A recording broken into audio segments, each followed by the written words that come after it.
Son vaxtlar ürək xəstəliyindən dünyasını dəyişənlərin sayı əvvəlki illərlə müqayisədə artıb. Dəqiq desək, bu xəstəlik daha da cavanlaşıb. Həkimlər həyəcan təbili çalır. Ailədə şəkərli diabet, piylənmə, erkən yaşlarda infarkt riski olanlar varsa, həkim nəzarətində olmalıdırlar.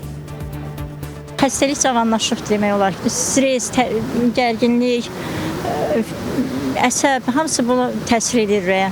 Əgər əvvəllər ürək-damar xəstəliyi üçün qorxulu yaş həddi 55-60 arası idisə, indi bu rəqəm xeyli aşağı düşüb. Keçən ay ərzində 3 nəfər ürək tutmasından vəfat edib. Xəstəlikdən əziyyət çəkənlərin sayının çoxalması sosial faktorlarla, ətraf mühit, ekoloji amillər və son illər artan psixoemosional gərginliklə birbaşa əlaqəlidir. Çox otururlar, çox yerimirlər. Hamısı oturublar TikTokda ona görə. Nervi, stres, fikir. Hər şeyə fikir verməsə, nervlənməsə, özündə nervi yaratmasa yaşamaq bacarır. Gənclərin həyat tərzi bir o qədər də ürək açan deyil. Nə qədər sosial şəbəkələrdə oturmaq olar. Tüm bunlar stres, gərginliyə gətirir. Çətindir cavanlara. Fikir çəkirlər də əsəbləşməkdəndir də. Bir dənə işdə çətindir işləmək. Yediyimiz qidalar, daha sonra zərərli vərdişlərdən daha çox gənclərdən, gənc yaşlarda, daha çox yeniyetmə yaşlarında zərərli vərdişlərdən istifadə olunması, bunlar hamısı və sağlam həyat tərzi olmaması, uşaqların daha çox telefonlarla, planşetlərlə vaxt keçirməsi,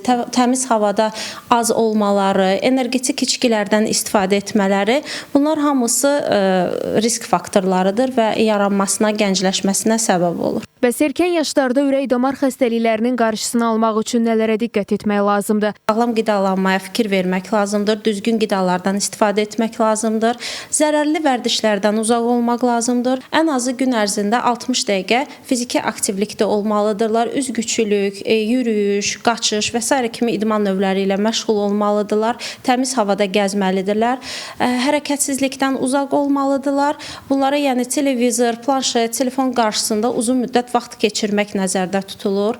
Daha sonra yuxu rejiminə, stres, əsəb və s.